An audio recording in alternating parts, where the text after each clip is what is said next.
Hello, folks. This is Samuel Huber from Samuel Huber on YouTube, Samuel Huber on Facebook, Huber Family Adventures on Instagram, www.samuelhuber.net. I'm here with yet another episode of Heroes of Autism. I'm here today with Joy Johnson to talk about what she does in her autism community. Joy, can you introduce yourself to my audience? I'm Joy Johnson. I'm autistic and I'm also a behavior specialist. So that's amazing that you're a behavioral analyst and on the spectrum. Like usually those don't go hand in hand. You talk to the folks a bit about your journey from, I guess, growing up on the spectrum, and then how that led to you wanting to be a behavioral specialist. I've always been like intrigued with like my own behavior, like because it was, hard for me to figure out, of course, being autistic and not. I'm 43, so there wasn't as much like readily available knowledge like on it. And although I was aware, my parents just really it wasn't something that we just discussed all the time, and it wasn't a lot of awareness in terms of, what it was. So I was always interested in my own behavior and other people's behaviors. And it was a long road. I just started doing this probably like 3 years ago. But I guess the prerequisite to it was I was a tattoo artist and I was helping people who engage in self-injury. Like, so you get the same sensory endorphin rush from tattoos that you do from like some self-injurious behaviors. Right. So instead of that, I was using tattooing as a replacement behavior. So I had a tattoo shop in Germany where I tattooed that. And then that kind of opened my mind to maybe I want to go into the psychology field, because I realized that I was helping people kind of psychologically by doing the tattoos as a replacement behavior. I moved to America like 3 years ago, and I discovered ABA. And once I discovered ABA, I was like, okay, this is a way that I could study psychology and help my community. So I decided to take that route.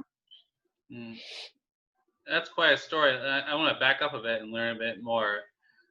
So you discovered that tattooing is a good replacement for self-injury behavior. How did you make that discovery? Is that something you personally experienced? Yeah. So I used to be kind of self-injurious. Well, I was self-injurious when I was younger, and I got my first tattoo, and I realized that it gave me that same sensory input, like the same feeling that I like to get. But it's essentially getting a tattoo is essentially a socially acceptable form of self-mutilation. So it was a way for me to do it that didn't look so, it wasn't so harmful, and it was accepted by society. And so when I discovered that for myself, I'm like, I'm quite sure I'm not the only person that feels this way, So I decided to see if it was other people that felt that way, and they did. And I had a large following as a tattoo artist, doing that. And I just felt like it was very therapeutic for people, and I like helping people. So. Mm-hmm. That's really interesting because I have only one tattoo on my arm, but I know what you mean by getting that rush feeling, that sensory wise of getting that processing, that release. It's very important. So when did you get diagnosed with autism? I was 6, so 6 years old. I had a preliminary diagnosis at 3, but it was wrong, and then they changed it when I was 6. So. What was the first diagnosis? Childhood schizophrenia, because I script. So back in the day, I think they used to think when people talk to themselves that they were hallucinating or had some type of auditory or visual hallucinations, but that wasn't it. I didn't have functional speech, but I was scripting. I was saying things over and over again. Right. Yeah, folks. For those of you who don't know, that when autism first started appearing, which we've always been here, but when psychology started taking note of it, it was clarified. It's childhood schizophrenia. I didn't know you're only 43. I thought that was further back, but that's interesting that you were still diagnosing back then. Childhood schizophrenia. I thought I'm by 43. Yeah. Do you know what led to your parents trying to get you re-diagnosed? 3 years later after that. they're in the field. So when they got me, I'm adopted. When they got me, they probably knew that it was wrong, from the get-go. So it just needed, to be updated. Like I don't even know if it was still being just classified as that, or they just thought that I was, childhood schizophrenia was that diagnosis, but I know it's changed. And then when I was 6, that's when, I got an actual diagnosis. Gotcha. I had a mom in the field too, so that's often helpful for people that like us to have someone in the field and that can speak the language of the therapist and explain it to us. So what were your challenges growing up being on the spectrum? I don't have, how a lot of people say like they were bullied and they felt like they didn't fit in. I was fortunate enough to go to a school where there were a lot of people that were diagnosed with what at the time was called, like Asperger's. Even some of my teachers too. So I didn't feel, too different. It wasn't until like high school when I started having more like neurotypical friends and kind of mingling with more neurotypical people that I began to, just feel like I just couldn't fit in. But I still I was still popular because I guess I masked in such a way that it made me popular. I kind of used what they refer to as maladaptive behavior to my advantage, because I would do like negative things to get negative attention from my peers. And so that kind of made me popular because I was kind of considered like a rebel and a wild child, so it was, it wasn't until I got older and I realized that I was doing a lot of things for attention, but just because I didn't know how to engage with my peers. I was often confused in that moment, but I'm like, I didn't know. I thought maybe everybody felt that way. It wasn't until I got older that I realized that I was really struggling, and the reason why I was, engaging in the behaviors I was just to try to fit in.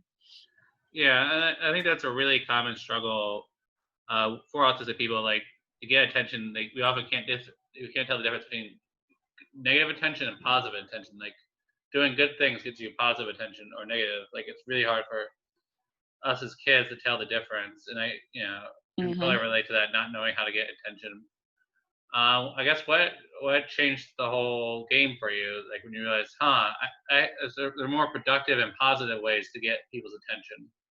Like, when do you say that you started realizing that? Probably in my 20s. I got married. My husband's neurotypical, and I just started having a neurotypical, like a close reference, because I was married to somebody to kind of bounce back and like, kind of give me advice on things and like, you don't have to do that and you can do this. And, so in my 20s, I think I started kind of like realizing I didn't have to be, that person in order to get attention from other people. Yeah, I've definitely experienced that myself with my neurotypical wife. Like, she's often a really good reality check. The maladaptive behaviors that you were talking about, like, I've learned not to do my own version of that. I always check with her. I don't know how I should behave if I'm not sure, and how to get better responses from people. So I totally get you on that experience. But what's it like now being a behavioral specialist for the last, you said, 3 years? What's it like working with I guess, with kiddos on the spectrum? Like, I guess seeing little versions of yourself. I love it because it's the first job that I've ever had. Like, throughout my life, I've had many jobs, many professions, and this is the first place where I feel like I fit. Because behavior was always like a special interest, I guess. But I can talk about it all day long. I could talk about being autistic all day long, and it's appropriate, and people don't, act like they don't want to hear it because it's part of what I do. So it's been a perfect fit. But I've had several careers, and they kind of fizzle out because it's just me trying to do something, to fit in like the rest of society. And now I'm finally able to work with my tribe every day, and people that I can relate to and people that relate to me. And it makes it like really fulfilling and great because I can help them, with their quality of life. And I'm trying to make changes in, the field, because, ABA is not, it's not where it should be for us. So I don't, so while my degree is in ABA, I'm not an ABA therapist. I do my own thing. I'm not governed by the BACB board on purpose because I feel like they got to make a lot of changes, because a lot of things that are still targeted, like stemming and eye contact, I don't target. I take autistic values, like in our cultural values into consideration. So I kind of go against the grain, although I use the strategies of ABA in the sense that I help them to strengthen behaviors we want to see increased. And then we learn how not to reinforce behaviors that you don't want to see, like self-injury, or find replacement behaviors for self-injury. So yeah, I'm not, specifically an ABA therapist, although my master's is in ABA and I'm getting my PhD in ABA right now too. But I'm trying to do my dissertation on getting our voices heard in research to validate us. So. Yeah, I worked in an ABA school for 8 years, so I totally get that. And I love that you take the cultural aspect of the child or children into consideration rather than eye contact and those old or stopping stimming. Because I believe like there's a time and place to stim rather than this effort to stop it entirely. Right. And there's not, I feel like this understanding that like, that's how we process information. Like I I go to the bathroom stall and I stim for a few minutes just to help self-regulate and, refocus. So that's what I'm doing my dissertation on. I'm trying to prove that robbing us from stemming is more harmful than it is helpful. People worry about the stigma, but the stigma won't be a stigma if we stop treating it, because then it'll be recognized as just like a normal behavior. The only time I believe in treating stemming is when it's self-interest, when it's, hitting your head against the wall. And even when I treat that, I find a replacement behavior that gives you the same matched sensory input, like a vestibular or proprioceptive, just so you get that what you need. I'm not just taking it from you. I'm giving you a replacement, I think that's absolutely brilliant. And I agree. The only time to intervene is if it's self-interest behavior. And the only way it's going to be normal is if we treat it like a normal thing. Like I've often told my clients and people I speak to, if your autism doesn't bother you, it shouldn't bother other people. That, like an example I give neurotypical people, like when you click your pen a bunch of times while you're talking to someone, that's stim behavior. Like neurotypical people stim too, it's just a different way. And once they realize they do it too, they're like, oh, ours just looks, yeah. Ours is more with our bodies than like objects. Sometimes we have sensory toys, but like most part we use our own bodies to. I mean, I stem from credits too. I like to watch movie credits. It just, I like the feeling of the role and the music, so that's a visual stem for me. But people who know me have learned to, it's just not odd to them because it's just part of what I do, so. It's a part of joy. It's not the autism. And that's how I think people probably see you as a person rather than they see the autism. Like, oh, that's just, when they accept it, oh, that's Joy, or that's just Sam. Like, it's, the stigma just goes away like that. And I think it's always funny when it just disappears like that. So why is the quality of life so important for you and bringing that to your clients? Because most of the times in schools and therapy, they're just focused on trying to teach autistic kids how to survive, basically. But it seems like you want to take it a step further and say, hey, if I have a great life, a life I can thrive. Can you go into a bit about that? I want like autistic children, because of course we become adults, to learn how to navigate through the world as them without having to mask. Everybody has a purpose and a passion and something that they would love to do. It may look differently, for everybody. It does look differently for everybody, but we're just not destined to have to push carts, or just because we're non-vocal, we can't accomplish these goals.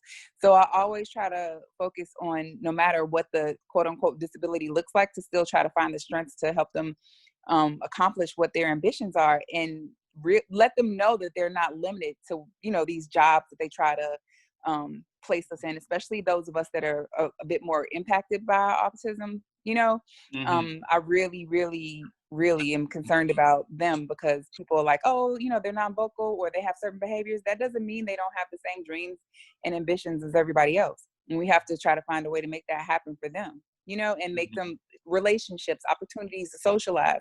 Nobody wants to just sit in their parents' home and be taken care of. You know, everybody wants to find their own way, and there's a way for you to do that. You just have to be creative and put the effort into doing it. Hmm. Yeah, and I think that's the huge thing as autistic adults, especially. As you know, services end at 21, but like it's all the effort that your parents and therapists went into. You have to now do what they were doing for yourself. Um, so, what are your tips for the autistic adults that are just finishing their services? How can they continue to do what their therapists have been working on with them and self improve on themselves? First thing I say is, you know, make a list of goals and think about what you want to accomplish, and don't let anybody define you. I didn't get my high school GED until I was 26. But if I would have listened to everybody else, I would have been done at 21, and they would have thought that, you know, I've accomplished all I can accomplish. Just because you're diagnosed with autism doesn't mean you can't do things. Now, may you be delayed? Maybe, but that's what developmentally delayed just means delayed. It doesn't mean it'll never happen. You know, so you have to remind those around you too, like, yeah, okay, I'm an adult, but I'm still learning, I'm still growing. You know, help me, like, do the things that I need to do, and, you know, stay focused and don't give up on yourself. Because I know sometimes it's hard because you hear everybody around you kind of making it seem like you're limited in what you can do, but there's a way. You know, we just have to be creative and think about, you know, how we can help ourselves and how we can tell people to help us, or not tell them to, but ask them to, you know, Hmm. assist us in, you know, getting what we need. Hmm. Yeah, I think that's the biggest key as young adults is advocating because it's no different than asking for a raise at work. It's no different than asking for a little extra time on a work assignment. Just what you need sensory wise and to thrive. You have a legal right as a American to ask for accommodations as long as they're reasonable. Like no big screen TVs in your office, but noise canceling headphones, maybe a sensory bar, so something that help keep you focused. It is possible. And people, Go ahead. well, people don't realize you can go a step further too. It doesn't always have to be tools or items. You can ask for, you know how sometimes your job will switch your schedule. Mm, You can tell them that they need to do it gradually, and they can't just abruptly put you from one change to another. You know, you have to think about how you transition. So sometimes you may need help with somebody reviewing what accommodations you need to ask for, but sometimes it's more than just, you know, like lighting or seating. It may entail like how they actually deliver instructions to work assignments. You know, things like that. You just really need to think about it comprehensively, like what helps me more, you know? mm. Yeah, and that's I totally get you. Like you're getting how your autism affects you. You don't have to be an expert on autism. So I've had clients like, so you mean I have to learn everything there is about autism? No, just your autism. I think that's Right. the place to start. So how has the autism community reacted to your ideology and the fact that there are other autistic public speakers out there besides you, but like uh, Right. I think also what I've discovered through my show is a population of autism that's really undervoiced is women on the spectrum because the ratio is 4-1. But I'm discovering through the show that there are a whole hell lot of you guys out there. So how has people I reacted found to that interesting. I found that interesting too, that it's you know, that it's more women, you know, like online. I Yeah. initially, I think the autism community didn't know how to take me, like the online autism community, Hmm. because I mentioned the ABA, you know, and they're like, oh no, you know, because you know, and then once they learned my practices, they're like, okay, she's not doing the things, you know. So I think they were slow to kind of accept me, and there's still probably maybe people that are like, you're using the word ABA, so you know, like I'm ABA is abuse, period, you know. Hmm. But I I think it's, you know, there's an age difference between a lot of me and the people online, so Hmm. they're younger, so you know, I think it's kind of different. I don't always feel like I fit in there. Um, Hmm. because I have, I guess, like strong opinions about certain things that is kind of controversial, like self-diagnosis, you know, and things like Hmm. that. So anytime you speak on that and they feel like you're speaking against it, which I'm not speaking against it, I just tell them about what I feel are the harmful aspects of it. I'm not saying that people who self-diagnose, are not valid and potentially aren't really autistic, but I'm saying try your best to try to get some type of resources to get diagnosed, because you could misdiagnose yourself and that could be harmful too, Mm-hmm. So Yeah, I totally get that. Like, I believe everyone has a right to be diagnosed, and yeah, you could be doing ABA therapy the wrong way. Like, wait, I didn't need that at all. There are like, I get right. the frustration with ABA, and it has traumatized some people in the spectrum. But I think the way you handle it is the way it can be useful, like reinforcing, like you said, the cultural or economic good behaviors, the behaviors the family wants to see, like, and using that.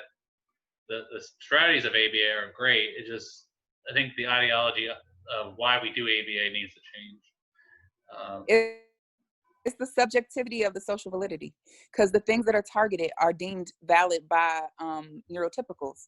So they don't consider our voices and our opinions and what we feel is socially valid.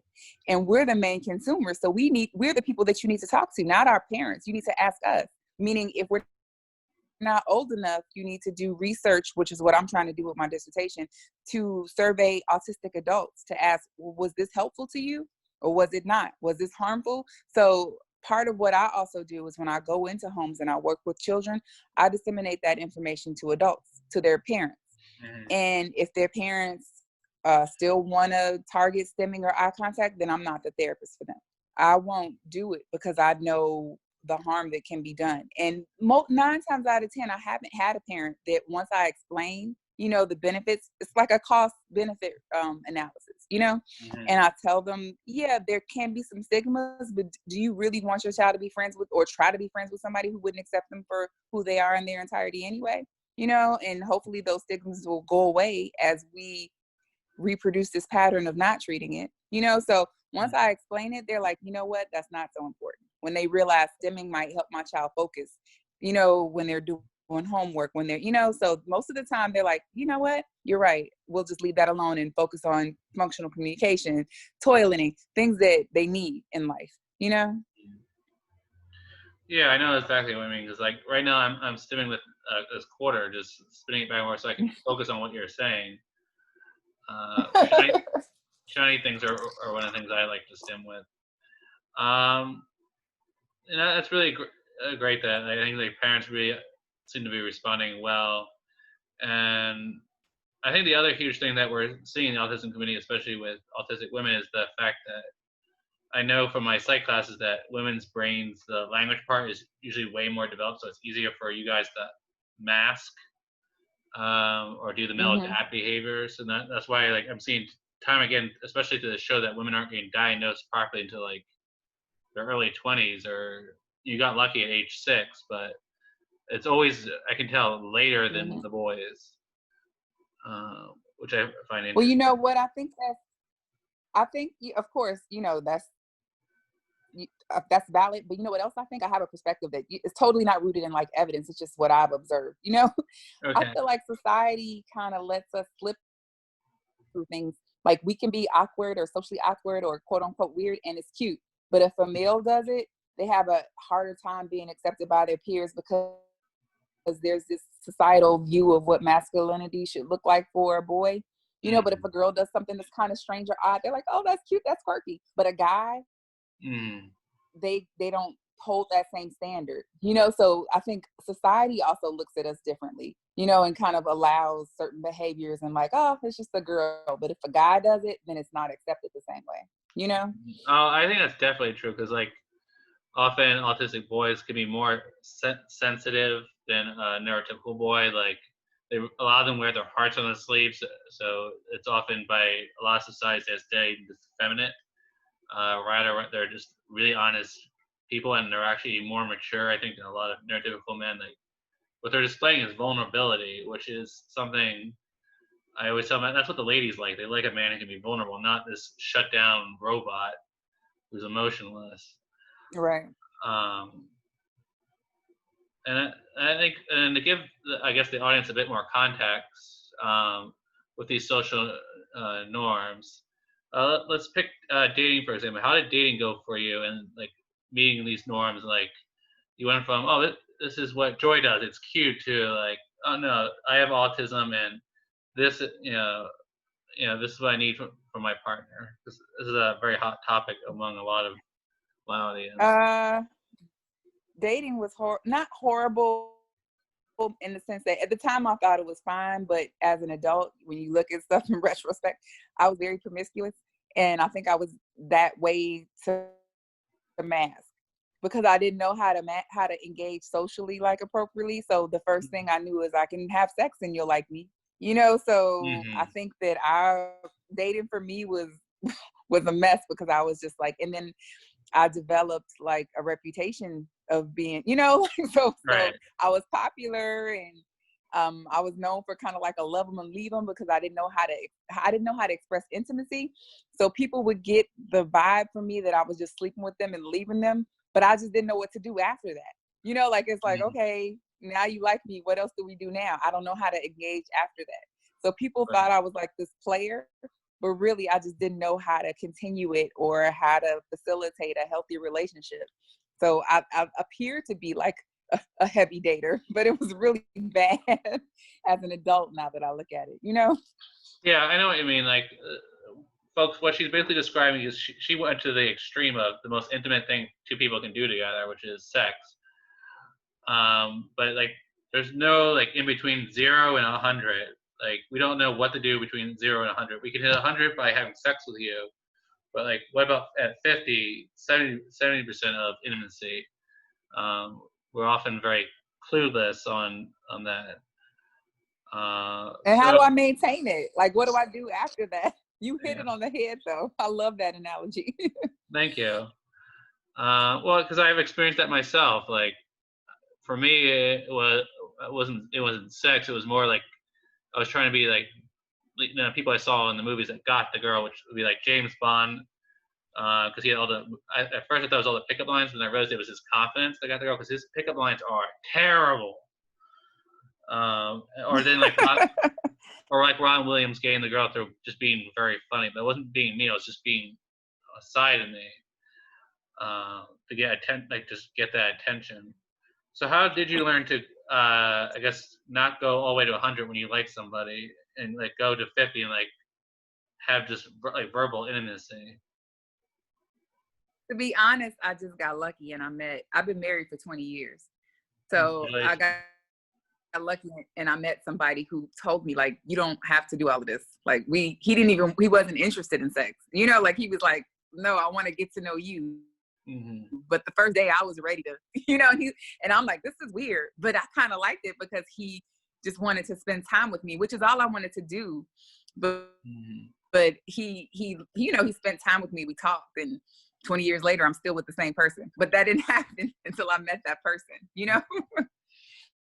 So how did he help you like just learn to spend time with him rather than jump his bones? He literally said that to me. He Yeah. was like, I'm not interested in that right now. Not that he wouldn't, but he was just Yeah. like, that's not what it's about. Let's do more things, and we don't have to have sex all the time when we started having sex. Right. But I'm not gonna lie, the first time I did, and it was like the whole weekend, but I didn't know what else to do because and then it was just like weird. And then he's like, I'm still here, and I'm like, so what do we do now? And he was like, we get to know each other, we talk, and I'm just like, okay, so so he kind What of did you guys coached talk me about? through the relationship.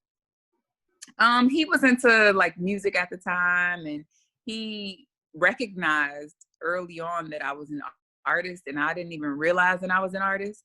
So he was just really trying to influence me to try to explore that, and nobody ever took the time to kind of talk to me about my interests, because I always knew if I stayed on something too long that people lost interest, but he was fine with that.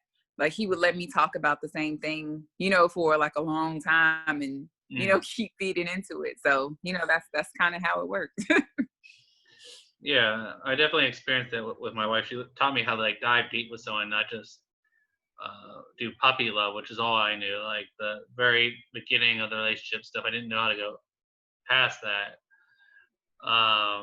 So how have you explained your autism to him, like how your brain works? And what do you have tips for any autistic people out there that want to explain to their partner, this is how my mind works? To be honest, I think when it came to him, we kind of explored that together and found it together, because I really didn't know. I knew what it was, but I didn't have the self-awareness of knowing what it meant. Right. So I think we kind of explored it together, and it just was like learn, I guess. But it was more of a learning process for both of us. And then as time grew on, because we didn't have Google and stuff when we first started dating.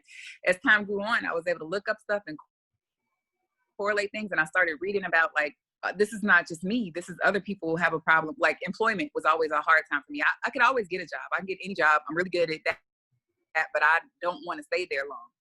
Like after 3 months, I'm usually like done. And then I started researching and finding out this is like traits of other people that are like me. So then I began to say, okay, I can make that correlation of this being part of, who I am as an autistic person. So it was a long, road to self-discovery, and he was just a part of that, because we've been together since, we were in our 20s, and we're 40 now. So Yeah, that sounds like quite a journey, and like that is a very common trait among autistic people, that we can get the job, but maintaining it, like it's because of the social aspects of it. I really struggle. I think the other huge part is a lot of autistic people take jobs that they think they're stereotypically supposed to take, rather than what they're passionate about. Like it took you until only like 3 years ago that you actually found the job that you're passionate about. It's right. That's one of the huge things missing in the autism community, is teaching people like you or me to go after their passion rather than what's safe. Because a lot of our Because parents, money doesn't motivate me. what doesn't motivate you? Money. Yeah. Like I've had jobs that pay well, and people are like, why did you quit? It's because I get to a point where I feel like I'm rotting, because I feel like everything has to have a purpose and it's not purposeful. Like my first like really good job, my undergrad was in fine arts, and I started working for Prada, and everybody was like, oh my God, you work for Prada. I was in corporate. I hated it. And I realized that the labels and whatever people think, like these names, they don't mean anything to me. So then that's when I quit that job and started trying to venture into things that I knew would make me happy.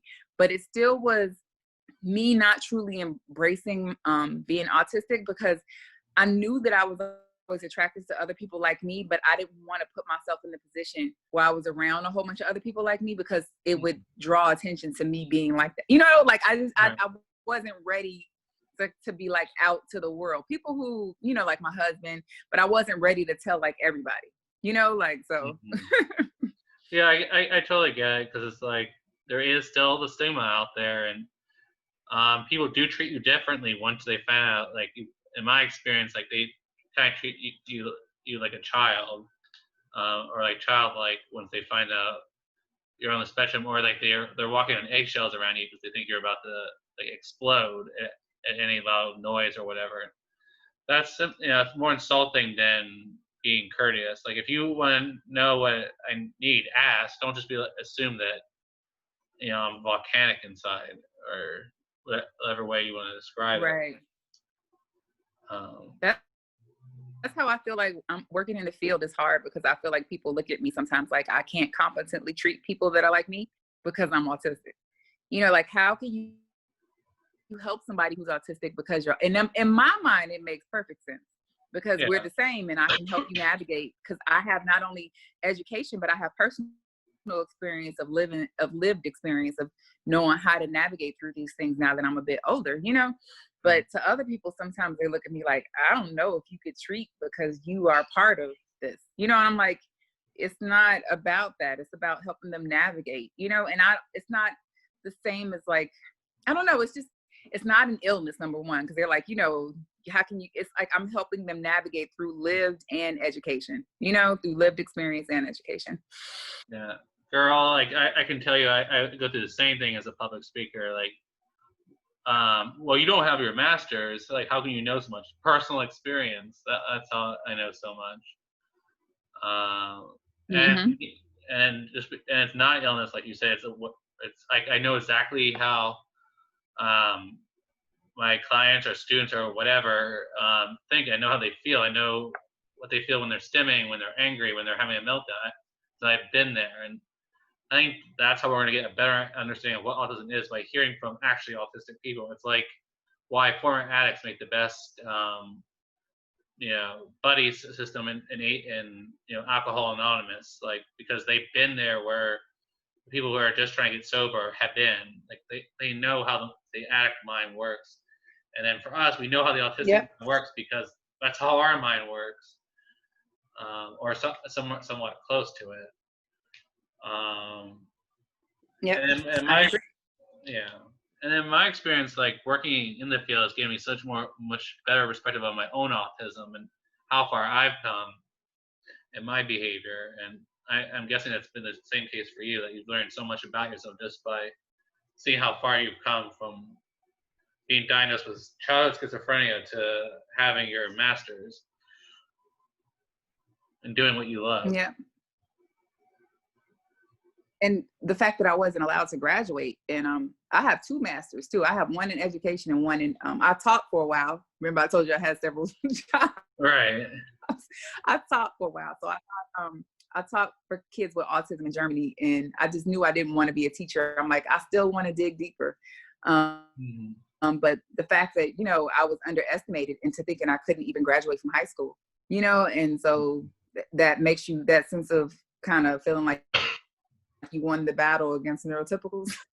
Like, I can't lie. That's part of it. Like, I'm like, you were wrong. And I want to continue to show you guys that you can be wrong about us, for a lot of us, Mm-hmm. And I think that you bring up a very valid point for a lot of people like us who struggle to finish high school or college or master's program. Like, it's so satisfying to prove people wrong, and I think also in a way you're proving yourself wrong, is like you doubted yourself too. That once you realize I've overcome so much, that's when you find that job that you actually love. That you actually realize Right. what you're capable of, and playing to your strengths. Um, and I guess that's been your case too. That you found where your strengths are, and that's how you thrive. That's how neurotypical people thrive. They find their strengths and what they're passionate about. And I think that's what needs to change in the autism field is let us go for our dreams, no matter if it takes us 20 years or 30 years or 10 or 5. Let us go on that journey. I think that's one of the hugest things missing right now in our field. Like, we're just focused on survival, Yeah. not thriving. Yeah, I agree. And I'm really upset with some of the programs for those of us that are like need more support. There are these vicious cycles of like volunteer internships, Hmm. and it's just like they try to keep people busy because they keep them in the programs to keep the funding going, and then of course the jobs that they get that are not paid, of course they like the free labor. But if you can work for free, you can work for money. And I hate that. I feel like these programs sometimes take advantage of us by doing that. Like, why are you still doing this internship? You do this job well. I see you do, like, why haven't you graduated to a normal position? Like, it makes me upset sometimes because I feel like we're so limited by sometimes the resources, like the programs that they put us in. Yeah, I totally get it. So, Like, not the dismiss internships. They are good in the beginning because that's how you get experience. Because I found out of college, even entry level jobs, they want experience. Internships are available, but there has to be a point where you say enough's enough. I've been an intern for a year or two. I have experience. I'm going to go for a paying job, and you have right. you have the right to a paid job, and they be paid full wage, not the whole. Oh, because they're disabled, we can pay them less crap. Like, you should be paid the way a Right. neurotypical person's being paid. And the way you do that is you show the work. You show what you can do. Even though communication and conversation aren't your strong suit, um, if you show the work, people will hire you. The right people, the people that will actually give you the shot you deserve. Um, Right. I agree. Definitely. So the last thing I wanted to talk to you about is I saw on your Facebook page that you published a book called Happy, Flappy, and Me. Can you tell us a bit about that? Yeah, it's just a story, like it's a short story because I don't like to sit through long stories, but it's a short story about me when I was a kid. And it's just explaining to people. I made it for autistic children to have a character to relate to, but I also made it for neurotypical children to realize that if you see someone stimming in public, don't be afraid or apprehensive to approach them. Like they're likely just having a fun time and happy. You know, I'm a happy flapper. So I don't want kids to feel like they should be deterred from approaching a child socially, you know, like in public or at a park or something. Like if you see somebody flapping, they can still, you know, nothing is different about them. I'm just happy, you know, like, Mm-hmm. so that's essentially what it is. It's just a quick story about being happy and flappy. Mm-hmm. Can you tell us a bit about the, I guess, overall storyline so people can get an idea of what you write It's about? literally just like a general overview of why I flap. You know, like I flap because I'm happy. You know, it's nothing strange. Just, you know, so it's just like from the child's perspective, she meets somebody at the park and they kind of look at her like, "What are you doing?" You know, and she's like, "I'm just flapping." You know, like you Mm-hmm. can still come over here and play with me. You know, so it's just like that perspective of the child. Like it's nothing, you know, nothing weird. I'm just flapping. Yeah, I love that because it also teaches autistic children dialogue they have when people say, "What are you doing?" I flap because I'm happy. Yeah. Like that's such a Yeah, simple or way to if put it. it's other things, like I flap because I'm, yeah, I flap because I'm happy, but other people do other things because they're nervous, because they're, you know, and you just explained it, you know, and people are like, oh, okay, that's all. Like, yeah. So, you know, That's really awesome. So I also noticed that you're a public speaker. What are some of the topics that you've spoken about as a public speaker? that's kind of like accidental. It wasn't something that I like aimed to do. It's just happened since like Instagram. And lately I've been talking about being Black and autistic because, of course, you know, with everything that's going on in the world, I've been trying to help children that are Black and autistic prepare and how to interact with the police. Because if you're engaging in behaviors that we typically engage in, sometimes that can be seen as aggressive or, you know, dangerous, or they might see us as a threat. And so it's just kind of teaching kids how to advocate and know when to advocate and know when to disclose and how to do it so you don't hurt yourself, you know, don't get hurt or harmed by the police when you meet the police. And I'm trying to also go towards trying to help train the police officers, you know, to recognize these signs of a meltdown, and also helping children recognize not to incriminate themselves, because, you know, sometimes we engage in echolalia when we're overstimulated, and that can cause you to repeat things that you don't mean, and people can use that against you.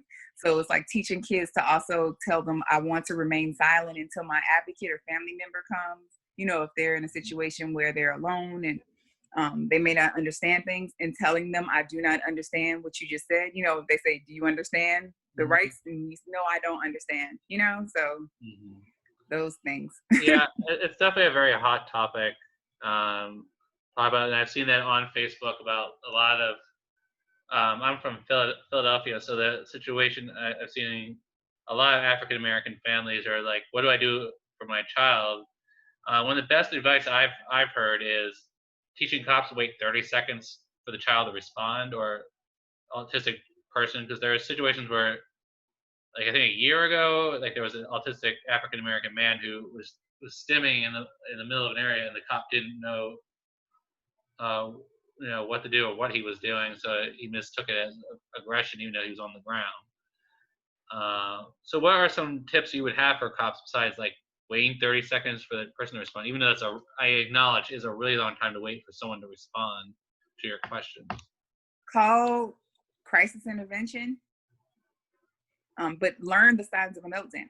Learn the signs of what stimming look like. Educate yourself on, you know, certain traits or behaviors rather that we may engage in, so you know the difference between what you think is like aggression or a possible overstimulatory reaction, or, you know, so just kind of learn more about the different populations that you deal with, which is a part of being culturally competent. in your work. You know, it's not just about race, it's about, you know, disabilities, it's about, you know, all different things. So you need to take that into consideration and realize that you're working, you know, society as a whole has people that are disabled, and you need to know how to deal with them when you encounter them as well. Yeah, and what you said about how we often repeat ourselves brought me back to one of my own experiences with the police and how I learned to advocate. Because he stopped me to talk to me, and I kept repeating myself, and he asked why I was repeating myself. It's because I'm nervous, and I said because I'm autistic, and when I'm nervous, I tend to Mhm. repeat myself over and over. Because he was first like, "You're going to the drunk cell for the night." Like he just thought I was intoxicated. Yep. Um, Yep. Drunk or on drugs is sometimes what they think, you mm, know, is wrong with us. And it's just like, right, but no, you know, like I have autism. That's why I'm sorry. yeah, it's all right. But then as soon as I advocated for myself that I'm on the spectrum, he's like, "Oh, my grandson's on the spectrum." And he drove me back to my dorm room rather than the drunk cell. It went off his That's head. Like, good. oh, yeah, that makes total sense. Mhm. And another thing I've seen that's really helped is like bracelets to put on a child, especially if your child's nonverbal and can't say I'm autistic, or a necklace, something that can't easily be ripped off, because by the child Mhm. or by another person, like something like on seatbelts, there's a whole market for autistic markers that I won't respond, I may not understand, I may not be able to speak. And then, yeah, like you said, calling crisis is really huge. Um, but for autistic people that may be watching this video, like, what sort of behaviors should you do when encountering the cops? Like, okay, this person in uniform can often be intimidating, and it's coming up to me, and I'm noticing details like he has a gun, a taser, his voice is really loud. I've seen that being a common complaint in Right. reports I read, that the cop's aggressive tone for an autistic person is way too loud, for them to actually reply, because they're so overstimulated by the tone. So what are some things that autistic people Right. do And to advocate for themselves? you can go and, you know, sometimes we may go non-vocal because selective mutism or something, but I always recommend going on like a website that you can design your own cards and make a card that puts like important information about yourself, like I'm autistic, I may, you know, be sensitive to sound, and so if you find yourself going non-vocal or that you can't, you know, really convey what you want to say, you have that card. I would always suggest that you tell the police officers where the card is on your person and not reach for it, Right, especially if you're black, you know, because right, they might think that you're trying to reach for something. Or if you have a device, maybe there can be, you can program sometimes certain things in your device. So maybe you should have that sentence readily like programmed in your device so you can press it, you know, if you're anticipating. And anytime that you are going to an area where that could potentially happen, like the airport where you know it's a high chance of you encountering some type of law enforcement, you need to be prepared for that and make sure that you have it on you at all times. mm, And prepare yourself with coping strategies to kind of self-regulate and keep, you know, your anxiety down when those mm. occurrences happen. What are some of those coping strategies that you have found that work in those situations? So I have, like, for my clients, I use a rating system, and I have them kind of check in with themselves throughout the day. Like, one is like I'm okay, two is like I'm elevated, you know. So develop your own like rating system so you know where you check in. And then, like, suppose you're at a five. Five is the highest in the system that I use. So if you're at a five, you know your corresponding coping strategy is to call or text somebody for support. So every level that you're at, there's a corresponding coping strategy. Like, I can use my sensory ball, I can do this, I can do, you know, deep breathing. So that way you're prepared with, okay, when I feel like this, I do this, you know? Hmm. And should you tell the cop that's what you're doing, or you should just like just drop to the ground and start like going or deep breathing? I mean, I would tell them if you can, you know, but the card that you have prepared should have all of that information. If you know that that's something that you're prone to have to do, you should have that on that card, you know. And you could do it on any, because I have like little pre made ones on my website that you can download for free, but they're just really generic. But you can go on any website where you can make your own cards and put your own little pre-made information about yourself. Like, I don't like touch. I don't, like, and just put behaviors that you're prone to engaging on. Or if you can't do it, have somebody else do it for you. And have you actually been able to talk to actual police officers about this topic, or?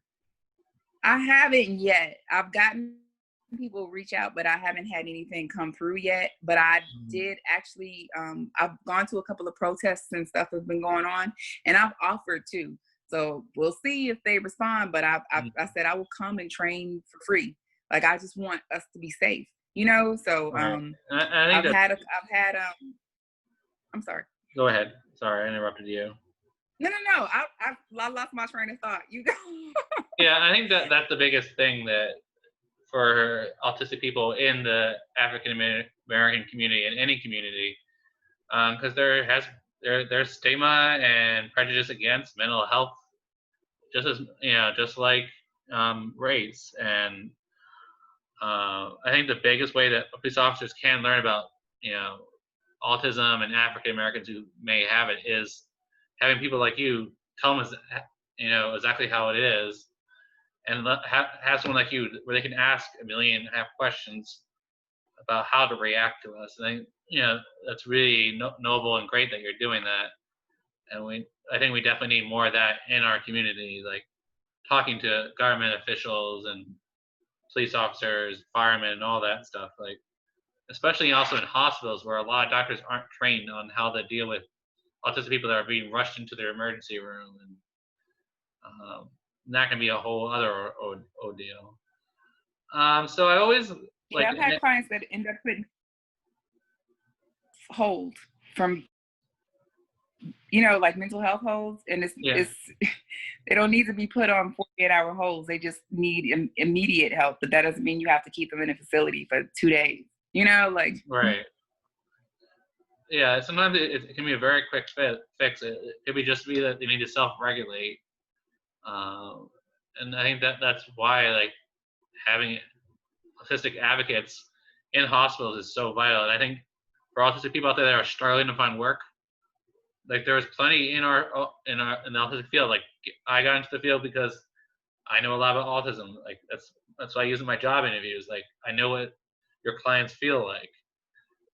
And there's so many youngsters out there that could use adults like me or Joy to be their voice when they can't be. We've gotten to the point where we can use our voice in an effective way. So Joy, before I let you go, I have 2 questions for you. First, if anyone wants to get in contact with you, how can they do that? You can go on joyfjohnson.com and just click contact me. So, and it's easy. And then the last question I have you, I like to ask all my guests on Heroes of Autism is, if you could change the way the world sees autism in one way, what would it be and why? I would just want people to know that there's no one mold of autism. There's no one specific, way that we are, and just kind of take it for, like they say, when you met a person with autism, you met a person with autism. We're not all going to be alike. We're going to be different, and just kind of be prepared and open-minded to accept us the way that we are, Yeah. I think that's the hugest thing. Like, we don't want our autism always be the thing that people recognize. We want our humanity recognized. Is the most important thing, who we are. Because you're Joy, you're not autism. I'm not autism. I'm Sam. Like, that should be our label, our names. And I think that's the biggest thing I would say to my young Aspies out there is lead with your name, not your diagnosis, because there's so much more to you than your autism. All right, Joy, thank you so much for coming on my show today. How can people buy your book? You can go on joyfjohnson.com. It's on there too. All right. There's a link for it on there. Awesome.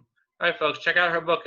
I saw it, and it's a really good book for teaching people how autistic people express happiness, which is what this world needs now, happiness. All right, folks, this has been Sam Huber on Heroes of Autism, signing off.